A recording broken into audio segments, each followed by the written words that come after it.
kala miiranka waqooyi barina kelmad baan ka odhan doonaa dawaqaadda iyo buuqa hargeysana kelmad baan ka odhan doonaa marka soo dhowaada ina ay maqlaysaan baan rajaynayaa haddaan ku hormaro arrinta koonfur galbeed iyo fadeexaddii ka dhacday magaalada laascaanood taariikhdu 2022 bay ahayd baan rajaynayaa arrintaasi waxay ahayd dacdooyinka murugada leh ee xambaarsanaa taariikh xumada iyo magac xumada iyo fadeexadda oo qof kasta oo waxgarad ah oo gobolka ka soo jeeda uu martigeliyey waxay ahayd jariimo runtii anigu aan isleeyahay weli lagama jawaabin maxaa yeelay intuu reer soomaaliyeed u taliyo inuu magaaladoodii ficilka noocaasa ka sameeyo iyaga oo daawanaya waxay ahayd wax laga dhinto ujeeddada aan ugu laabtay marka waxay ahayd waxaan arkayay dad makarafoon lala dhex qaaday oo walow ay farakotiris ahaayeen diiday inay soo dhoweeyaan in reer south west ay ku soo laabtaan laascaanood iyo guryahoodii iyo degaamadoodii maalintii anigu markaan ka hadlayay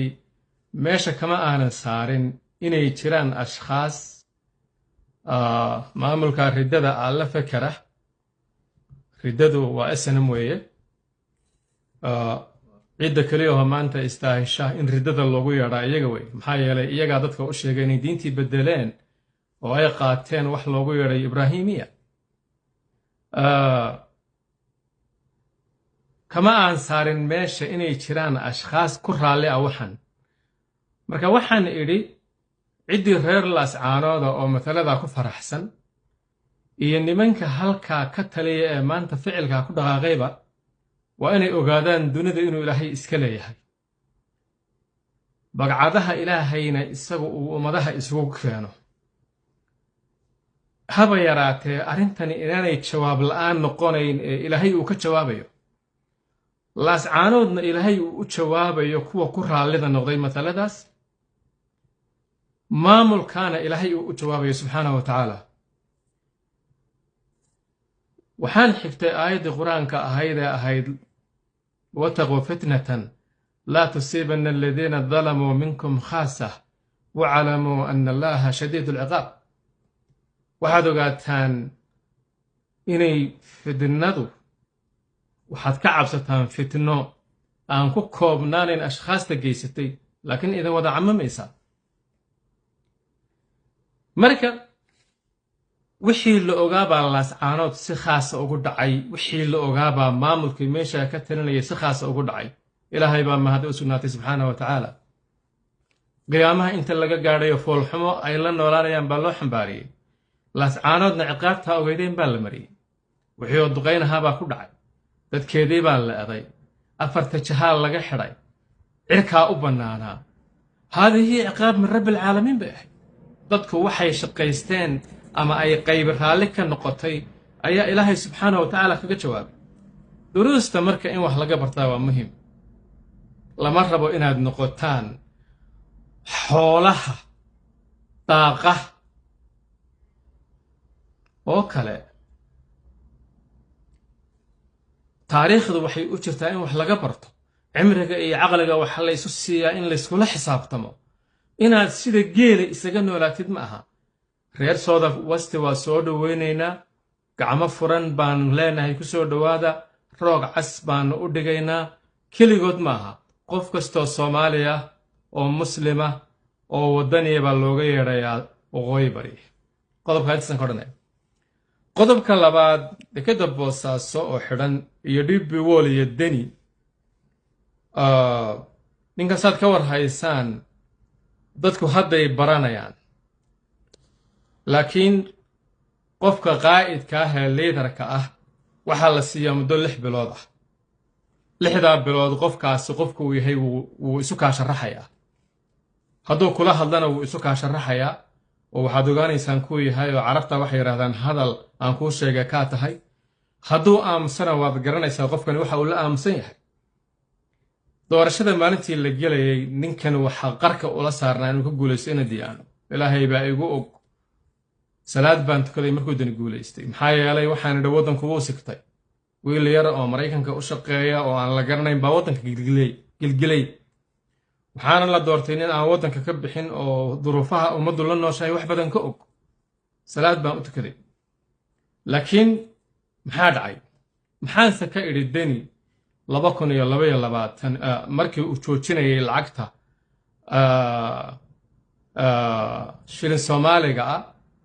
oo markiiba ninkan shirka loo galay hore waxaan idinku sheegay nimanka dhinaca diinta u nisba sheegtay wadaadada sheegta inay uga nugul yihiin kuwa aan diinta baran shisheeyaha nabar bay wada leeyihiin isla maalintiiba ninkan shirka loo galay waxaana ka xaysay waddanka Imaaraadka leedahay marka maalinta waxaan lahaa deniyow ninkii doonida nool oo rabbi u daayo darajiye sandaladoonku waa shay dabiici ah adigoo nin diin loo aka daacadna u muuqday oo waliba doodnoo akhriyay oo bishmaha daashay aniga idin darajaynayo daahibaan ahay waataad idoortana tidhi maanta igu doorta shacabkuna dadaale oo dhaqsaba duubka kuu xidhe isimadu duciyo kuugu dare talada diimoon aqalkii daruurta u dhowaa waadigii digay daraawiishta iyo ciidamadu dayrka kuu xidhe ha yeeshee mar baad darisla nacaydoo ka filataa abiidkiiba degaraan la degin sahanku dooraa kolkaasaa dugaaga iyo qaniin kugu dareeraan nin tirooyin sii daysan jiray 10 u doogta waxaan uga dan leeyahay warkaa waan dul marayaa shaqadii laguu diray adaan dhabu daraasaynin ummaddii ku wada doorato wada ducaynaysa dariiqyadana kuu tuban ninkii dayriyaata intaa diida shilinkooda tiri doolarkana qaata dubay iyo cajmaan waadigii aadayoo digay shisheeyuhu intay kula dirseen kugu danaysteen waa afaraydii dheeraydii aan kaga hadlayay markii doorashada loo ballamin iyo deegaana waa aad buu u dheer yahay waa qayb ka mid ah waxa igu maqaalaa dekadu weli inay xidhan tahay wuxuu ii sheegay nin ganacsatada ka mid ah inay soo jeediyeen dhaqaalaha ay sheeganayso DP Wall oo aan caddayn meelay ku bixisay iyo waxay ku dhistay waxaanu diyaar u nahay inaanu bixino kadibna ay waddanka ka guurtoo bannayso waana la diiday balada dhegaysta xal ka wanaagsan miyaad garanaysaan dekadaasi Boosaaso waa hooyada Soomaaliya anigu waxaan xaadiray Boosaaso oo joogay oo ganacsade ka ahaa iyadoo ummadda Soomaaliyeed ciise iyo gadabiirsay baa ugu shisheeya koonfur waqooyi ii sheeg koonfurna waxa ugu shisheeya inta la garanayo ay xaadirkooda yihiin bagcad barakaysan oo ummadda Soomaaliyeed abaal ku leh dadkeeduna ay yihiin gob nasab weeye laakiin talada markuu u qabto wax ma yaqaan noocaas ay ku dambaysay Boosaaso haddii la aqbalo cashuurta maanta la kordhiyey oo ganacsatadu intay qaadaan shacabka ay u gudbiyaanna wuu yaryahay qof Soomaaliya oo noolaanaya ogaada ummadda Soomaaliyeed waxa lagala dagaalamay hadda ka hor akhlaaqda waxaana lagala dagaalamay diinta waxa lagala dagaalamay qabka haddana waxa lagala dagaalamayaa nolosha lagala dagaalamaya ummadda Soomaaliyeed waxay ahayd dad gob ah oo aan gaajadu karin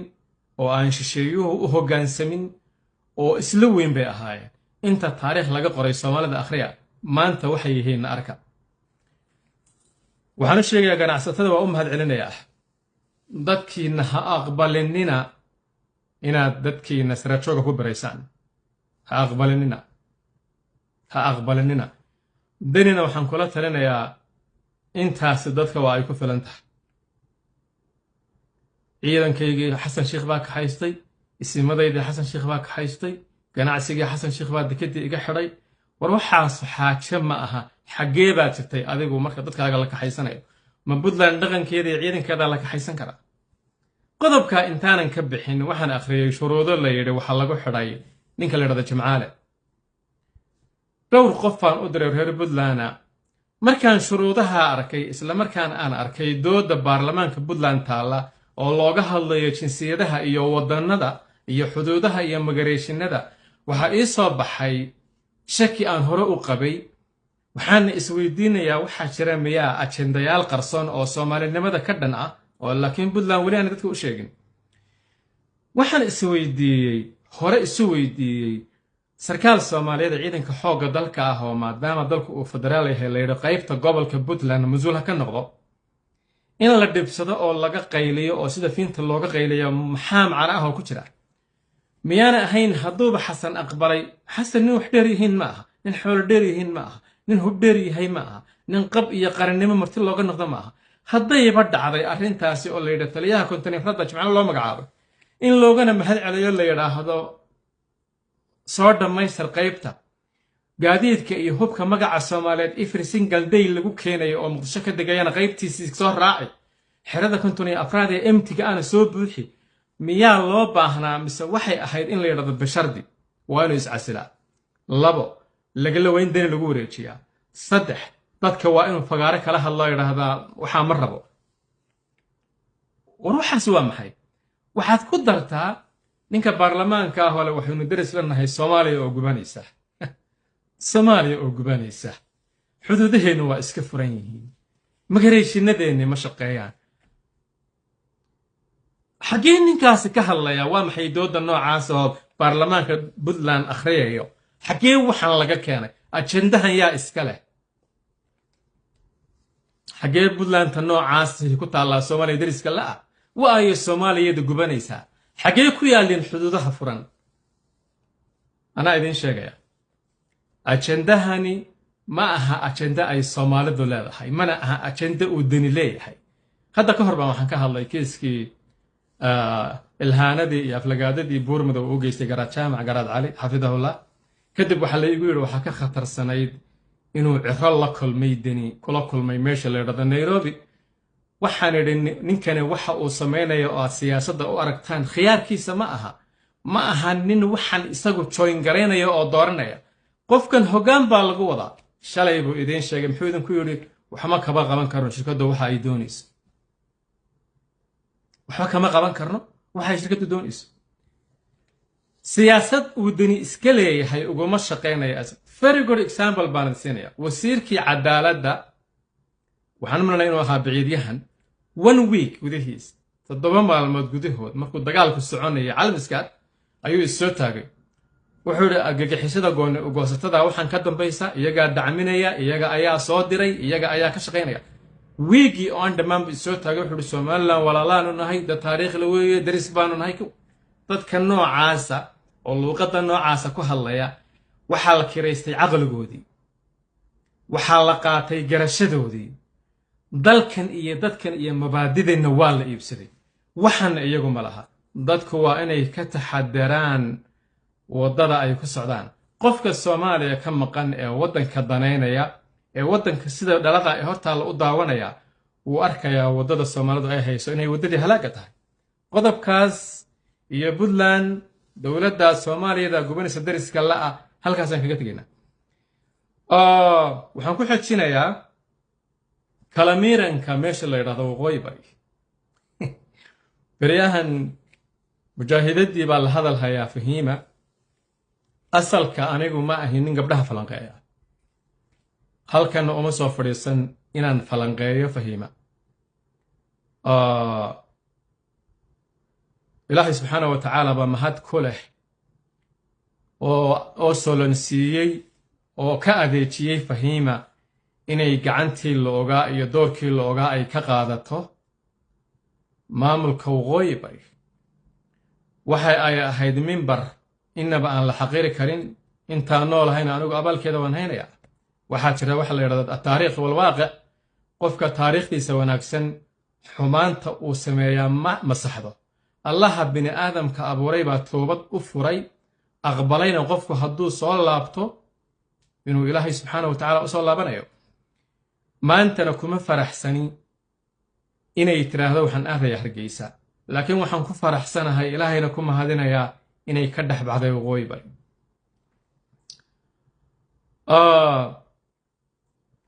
aragtidan iyo halgankan markii uu bilaabanayay hadda ka hor waxaan idin sheegay waxaan akhriyay taariikh dhex martay Maxamed Kaahin iyo ninka la yidhaahdo aadan carab raxmatullaahi caleyh wuxuu yidhi waxay ahayd taariikhdaasi aadan carab ilaahay u naxariisto aniga marka de'da cimriga la fiiriyo awow buu iigu beegan yahay sakin wan maxamed kaahin wuxuu la hilbadubtay awowgay wuxuu la hilbadubtay aabbahay oo sida muuqata meel soo saaray aniga oo ina cambaasho ana wuxuu ii qoray mushahar oo isagana laascaanood ku ilaaliyey kadibna ilmahaygiibuu manhajka snm laascaanood ugu dhigay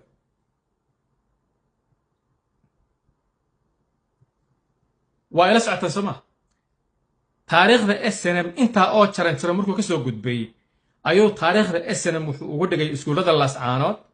guriga gobolka waa arkayseen subaxdii la galay 4 sawir ku dheganaa 4 golaha sare moogtahay snm tu jilaan mise 5 golaha sare bay jilaan guriga gobolka waa kuwii ku dheganaa laga fujinayay maxaa laakiin dagaalka maantay ugu farxadda badnaayeen oo xamud gobolka nugaal duleedkiisa bari weeye ay ciise maxamuudka ka codaynayeen oo kaararka halkaa loogu geynayay in yar waxaan idin xasuusinayaa wixii aan ka idhi maalintaas yacni beenta iyo haddaanay wuxuu qawaacid sharciya oo heshiis loo dhan yahay ku taagnayn inay daciif yihiin baan idin sheegaya ingiriiska guuriyaya kuwaa guraya raadkiisa gacalka iyo xigaalka u qabee daba goclaynaya nimankaa xorriyaddii gubtay oo gibilkii doonaya reerkaa waxay goconayaan ruuxna garan waaye adna ay guddoonkii u tahay haatan golojooga nimankaa shisheeyuhu gabree gaankiis ku taliyey dhulkay maanta kala goynayaan garasha laaweyn intii geesi ciidda u galay ee aakhiro u guuray in tawxiidku laabteenna galo nimankii loo gooyey nimankii naftooda u gembiyey gaalnimada diidni ribe ha u gargaaro ee kuwii diinta garab siiyey oo uu gumaadkii ku dhacay weliba gaagoonku gegidu ingiriisku gaaskuu diraba nimanka googostay gegidu istaagaba kuwii gu macallafsiiyey markuu waayay gaadiid socdiyo ciidan kala goosha gantaalkii taleex lagu dhuftay qaaraduba guuxday wixii haadku gogay wixii meydka guban haadku gogay ee la garan waayo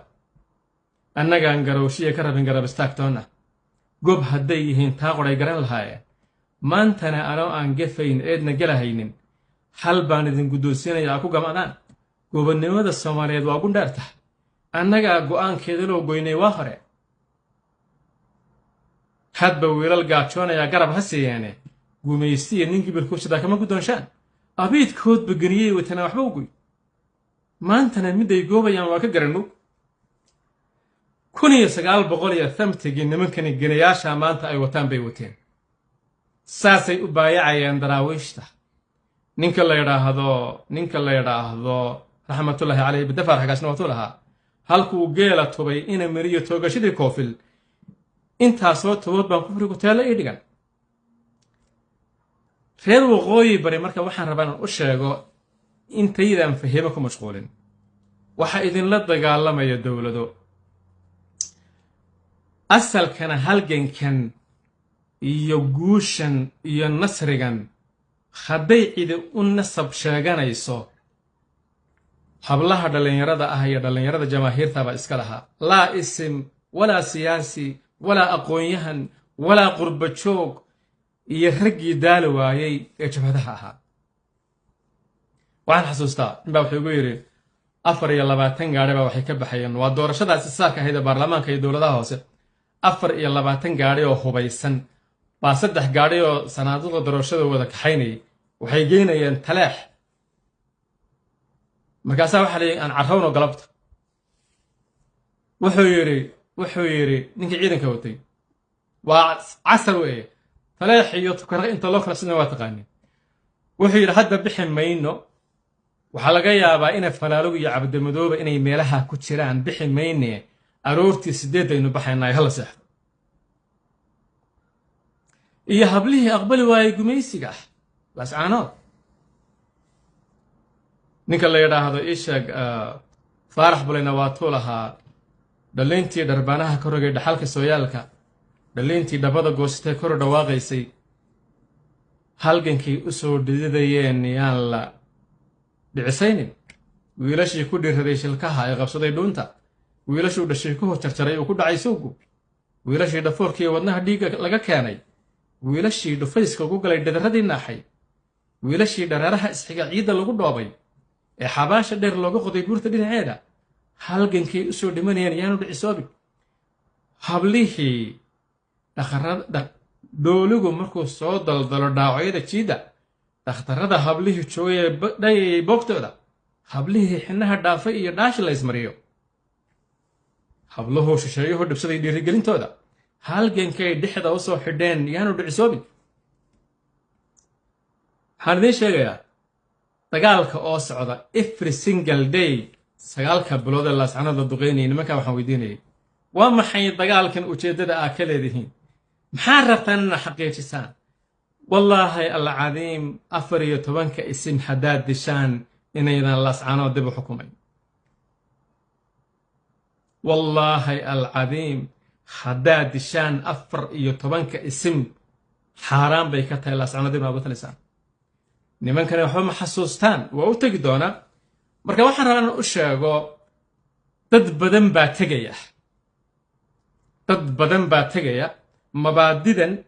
dadka xoolaha ugu jiray meesha dadka rabay inay ka taajiraan ee aan wax mabaadi'a aaminsanayn dadka ku noolaa dadkan sharaftiisa haddaad cajaradahayga la socoteen waxaan idinku odhan jiray cidna aanan magacaabin khatarta ugu weyn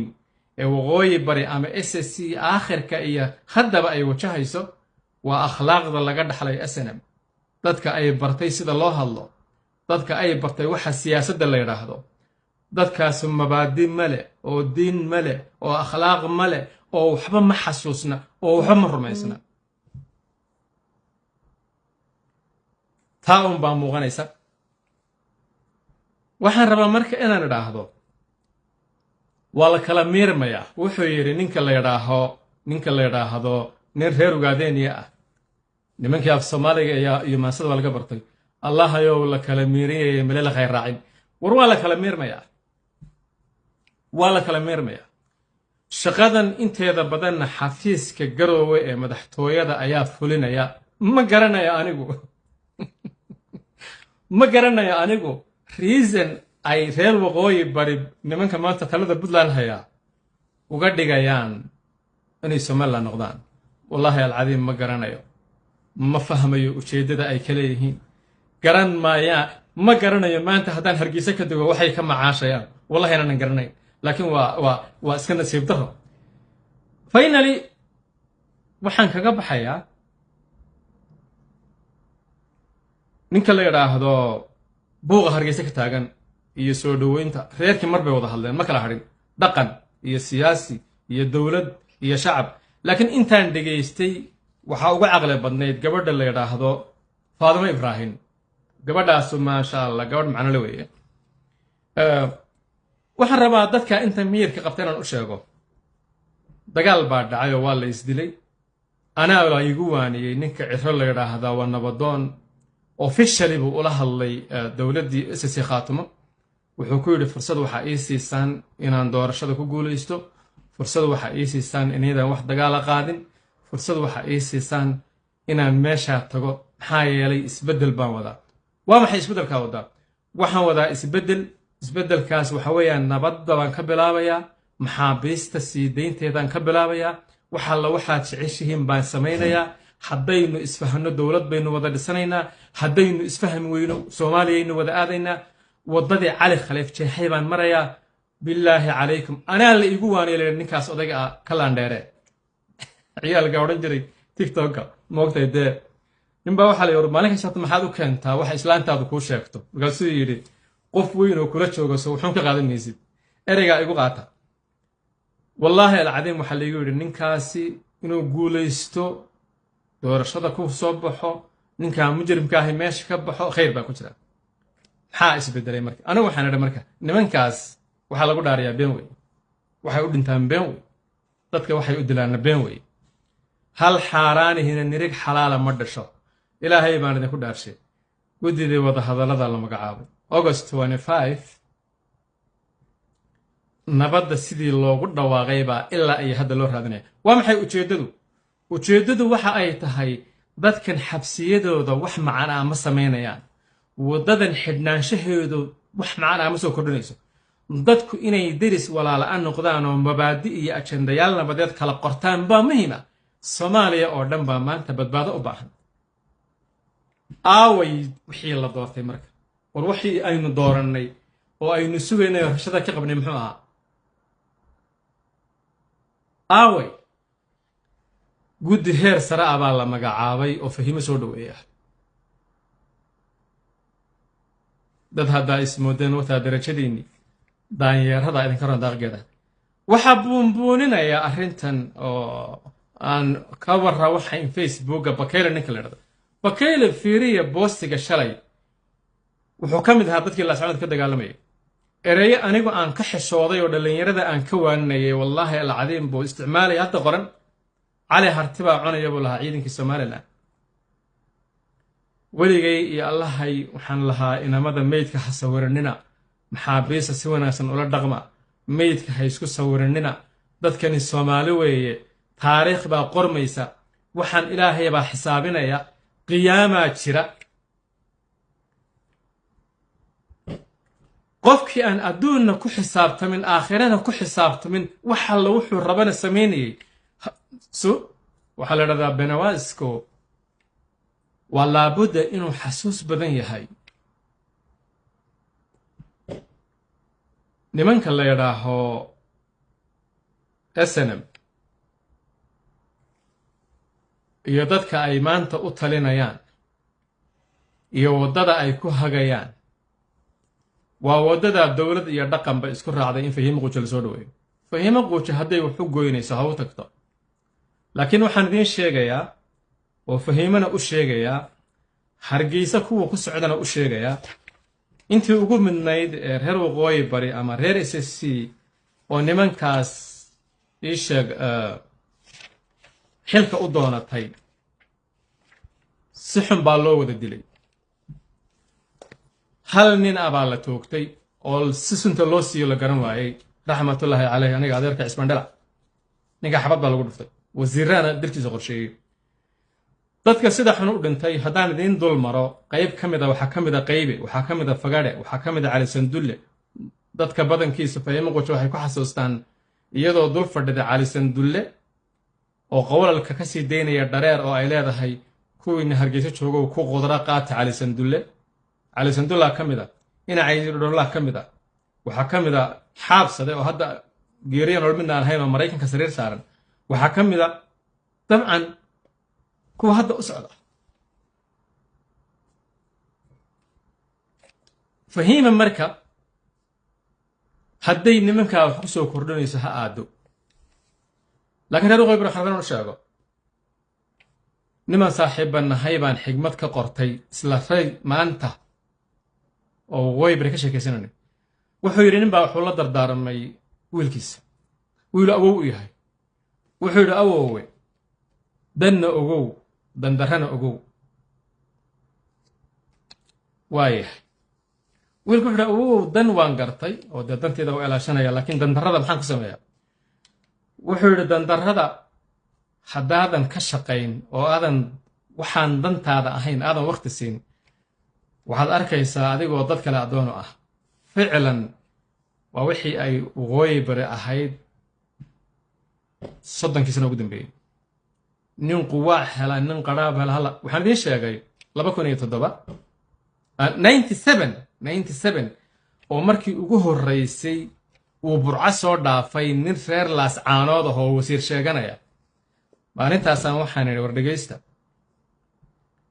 halkaa foolxumaa ka soo socota intii ka dambaysay dadkaas iyo gobolkaasi waxay noqdeen waxaan cidina lahayn maamulka waxaan rabnaan u sheego intaasoo faldambiyeed baa ka dhacaya waddanka hadda wayna adag tahay oo aad bay u yar tahay in dadka cadaaladda la hor keeno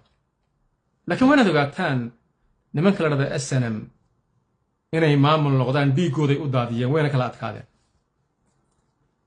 Cabdullaahi Yuusuf wuxuu garowga ka sameynayay iyo boosaaso waa ka warhaysaan maamulku inuu gacan bir ay yeeshaa lagama maarmaan wey mabaadidan dhiigga loo daadiyey waxaa lagu ilaalin karaa dhiig weeye ixtiraamka iyo wada hadalka iyo istixgelinta yas fursad ha la siiyo laakiin maamulku haddaanu gacan bira yeelan gacantaa birta ahina aanay noqon mid cid walba ka sarraysa maamulku ma jirayo second one maamulku haddaanu makhaabaraadkiisa kor u qaadin waan ogahay shaqo fiican baa socota oo meelaan hadda aanay ka shaqaynayn way yar tahay laakiin waxaa la rabaa in la tayeeyo weliba ugu dambayn reer waqooyi bari qurbo joogtaan la hadlayaa qurbo joogay marka laga yimaado guulaha la gaadhay iyo sharaftu inay tahay raxmad xagga rabbi ka timi iyo roob shaamil ah oo dadka oo dhan helay oo lagu wada raaxaystay haddana meesha dooga ugu badan uu ka soo baxay waa qurbaha kaas waxaan ka cabirayaa naftayda anigu walow aanan saaxiibo badan lahayn dadka qurbaha jooga intaan isku aragtidayaan nahayba ay yar tahay misena waxaan ahaa qof mashquul ku ah waxa gobolkiisa iyo dadkiisa iyo diintiisa iyo taariikhdiisa iyo magaciisa lagu samaynayo ilaahay baan mahadiyey subxaanahu wa tacaala bacda tacab wa shidda in halkan maanta la soo gaadho nimaana saaxiibbannay hadda halkan ugula jira baa wuxuu yidhi qaadhaanka waa in la soo celiyaa qurba joogtu waxaan ku idhi arrintaa waa ka dhiga adag yihiin wuxuu igu yidhi waxaad ka warrantaa wiilashii dhintay hadday maanta soo hadlaan ma waxaa jira qof aan $100 u direen maya baan ku idhi dhiigga wiilasha waa in dhaqaalaha lagu ilaaliyaa buu yidhi xitaa ninka firdhiyo diidan oo aan firdhiyo ku siyaasad hayni